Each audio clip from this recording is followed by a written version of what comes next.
pertinent information prior to beginning this hair tutorial to learn how to treat your hair. These are all items used on screen to achieve this hairstyle. No more, no less.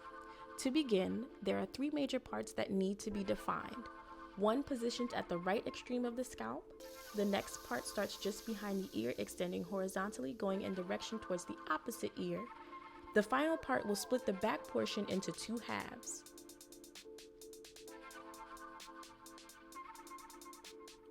To add, the parts do not have to be straight, so do not fret.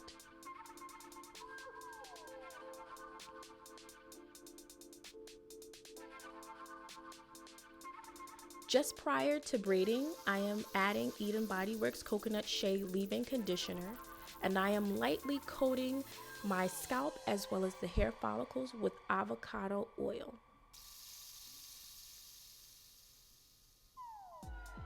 The first part will go straight back towards our horizontal part. Be sure to section the hair to ensure that you have a straight part.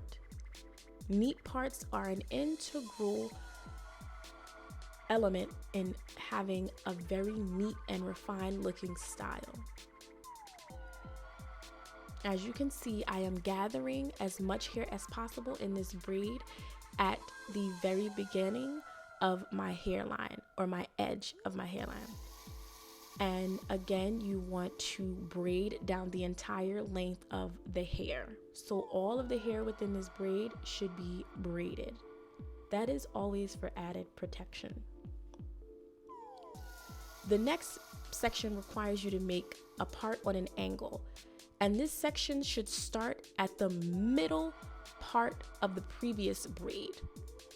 So it should not extend the entire length of the previous braid, but only half. And this is how you achieve that triangular looking part and a more pointed braid. And it adds great variety, and it just makes this mohawk look that much more edgy and perhaps badass. What do you think? Do you agree? And I am definitely trying to take my time with braiding my hair. This is always the hardest part. As you all know, braiding is not my forte, but when you take your time, you will be surprised at how successful your style will turn out. And this is another section, and as you can see, I am gathering as much hair at the beginning of my hairline as possible, because a lot of the times I don't need to use gel on my edges after doing such a style, because I've taken the time to gather as much hair as possible. Not that I'm going to add tension at my edges, but I'm just going to gently collect as much hair as possible so that there's not much fray ends or frayed edges that are left out, and thus they'll be laid down and it'll look much neater. Because you don't want to add too much gel on your edges, because that can thin them and also cause buildup, and we don't like that.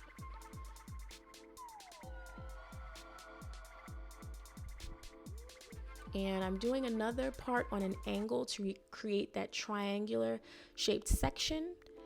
And again, it does not extend the entire length of the previous braid, but only half. And I just love sectioning away any of the hair that I'm not using so that none of it gets mixed up. I hate doing a braid only to see that hair has been added into it from like another section that it shouldn't even have come from. So that's a great way to keep it neat. And I know I look crazy, but you know what? In the end, I was looking flawless. Okay? Now, I just wanted to show the natural progression of this hairstyle and the braiding pattern as I've completed more of the braids within this style.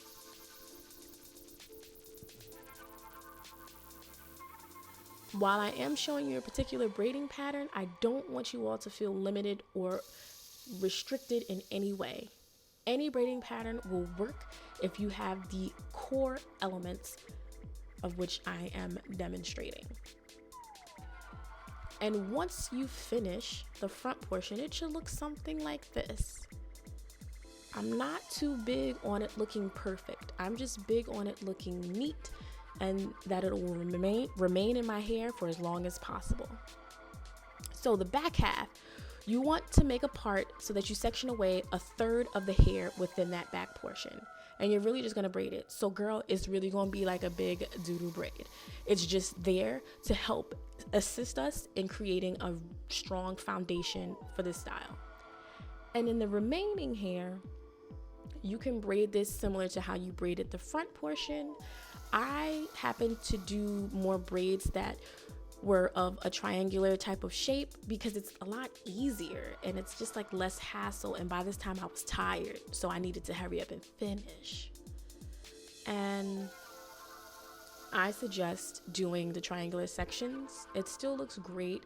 To be honest, the back portion of the hair is not shown a great deal. So if you have any shortcuts that you can take, definitely do that and take it to the next level, because do as little work as possible with this hairstyle because it's not intended to be a hassle. I just like it to look intricate, just real intricate, you know?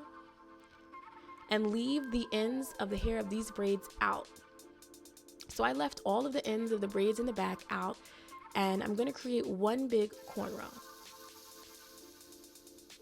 And I'm gonna braid upward, and I'm going to use all of those loose ends of the braids that we just did and just make them into one big braid, and that's going to be used to create our base ponytail in the back. It'll all make sense once you see what I'm saying. And don't worry about how the back looks because that part won't even be shown, I promise. Now the braids in the front, they will all go into one ponytail. These are all the braids that are towards the front of the horizontal part.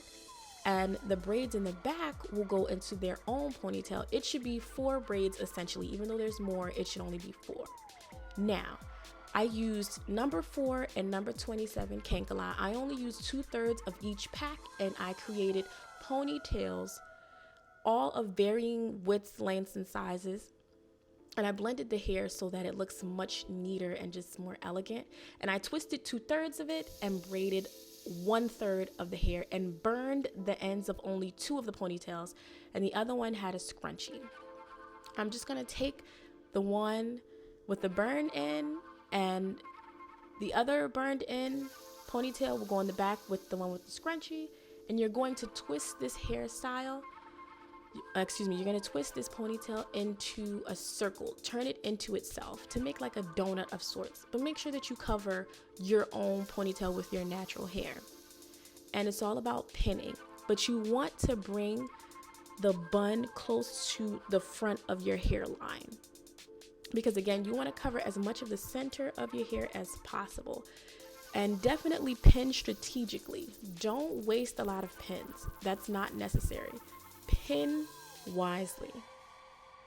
And you can expose the braids or you can choose to put them away.